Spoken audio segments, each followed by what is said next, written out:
Oke, selamat datang semuanya. Kali ini kita bakal ngebahas salah satu misteri paling gede dalam sejarah manusia. Hubungan antara pikiran kita yang nggak kelihatan sama badan fisik kita tuh sebenarnya apa sih? Coba pikirin bentar. Diri kamu tuh sebenarnya di mana?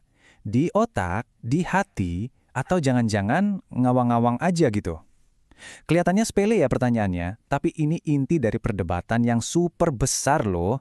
Ini bukan pertanyaan iseng doang loh, ini masalah serius yang bikin para pemikir paling hebat sepanjang sejarah pusing tujuh keliling. Dan hari ini, kita bakal coba bedah bareng-bareng. Untungnya, zaman sekarang kita punya alat buat ngulik ini, namanya biopsikologi.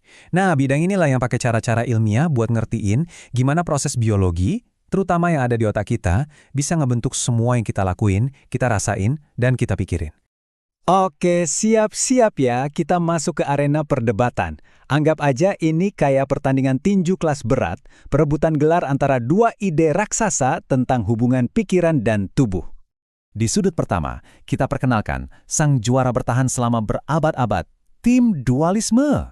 Jagoan kita ini percaya kalau pikiran dan tubuh itu dua entitas yang beda banget. Nah, pentolannya itu filsuf terkenal, René Descartes. Dia yang bikin ide ini jadi jelas banget. Menurut dia, pikiran itu res cogitans, sesuatu yang bisa mikir, nggak ada bentuk fisiknya, dan punya kehendak bebas. Sementara tubuh itu res extensa, ibarat mesin fisik yang harus nurut sama hukum alam, ya kayak bola yang dilempar pasti jatuh ke bawah. Descartes bahkan punya teori spesifik loh, soal gimana keduanya nyambung. Dia nunjuk satu bagian kecil di tengah otak, namanya kelenjar pineal. Katanya, ini pusat komandonya. Disinilah jiwa non-fisik kita nyetir mesin tubuh. Kenapa dia milih bagian ini? Soalnya letaknya pas di tengah dan cuma ada satu, beda sama bagian otak lain yang biasanya ada pasangannya. Nah, tapi disinilah masalah besarnya muncul. Gimana caranya sesuatu yang nggak kelihatan, yang non-fisik, bisa ngedorong atau ngerakin mesin fisik? Coba deh kamu bayangin ngedorong mobil cuma pakai pikiran. Nggak bisa kan? Nah, inilah yang ditanyain para kritikus. Gimana caranya jiwa yang nggak berwujud itu bisa bikin otot kita bergerak? Ini jadi lubang besar dalam teori dualisme. Dan di sudut seberang muncul penantang baru yang siap mengubah permainan, tim monisme. Ide mereka ini radikal banget. Nggak ada tuh yang namanya pemisahan. Pikiran dan tubuh itu ya satu hal yang sama. Jadi menurut monisme, khususnya aliran materialisme, pikiran itu cuma istilah keren aja buat ngegambarin semua aktivitas listrik dan kimia yang rumit di otak kita. Ada lagi namanya teori identitas, yang ngejelasinnya lebih gampang. Coba bayangin, air sama H2O itu kan nunjuk ke benda yang sama, cuma beda nama doang. Nah, sama kayak gitu, rasa sakit dan aktivitas saraf di otak itu ya proses fisik yang sama, bukan dua hal yang beda, cuma dua cara ngomonginnya aja. Jadi, ringkasnya pertarungannya gini. Tim dualisme ngelihat kita ini kayak hantu di dalam mesin, jiwa yang ngendaliin boneka biologis. Sementara itu, tim monisme ngelihat kita lebih kayak komputer super canggih. Pikiran itu softwarenya, dan yang jadi hardwarenya, ya otak kita. Oke, kedua tim udah ngeluarin argumen andalannya. Sekarang, waktunya kita lihat bukti-bukti sejarah yang jadi ronde penentu di pertarungan ide ini. Siapa yang bakal menang? Perjalanannya panjang banget loh. Dulu di Yunani kuno, Aristoteles ngira pusatnya itu di jantung. Terus ada Galen, yang gara-gara ngamatin gladiator terluka, sadar kalau kerusakan otak itu yang bikin orang hilang kesadaran.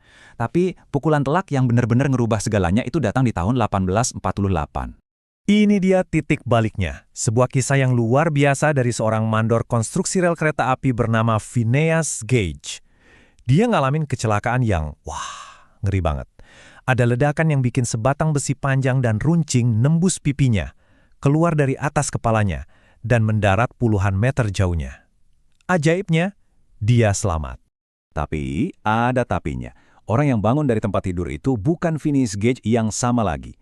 Gage yang dulu kita kenal sebagai orang yang baik, tanggung jawab, pekerja keras, sekarang jadi orang yang impulsif, suka ngomong kasar, dan nggak bisa dipegang omongannya.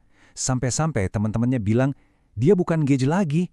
Kepribadiannya, jiwanya berubah total. Nah, dari sini kesimpulannya nggak bisa dihindari lagi.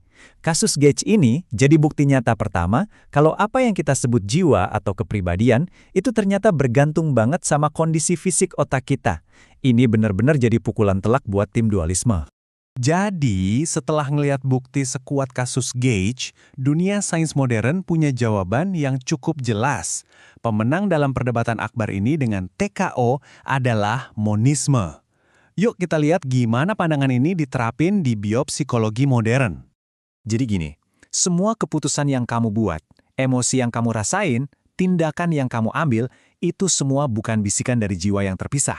Semuanya itu hasil dari resep biologis yang kompleks banget. Coba bayangin, kita campur cetak biru genetik kita, terus tambahin semua pengalaman hidup kita, lalu semuanya diproses lewat cara otak kita ngelihat situasi sekarang.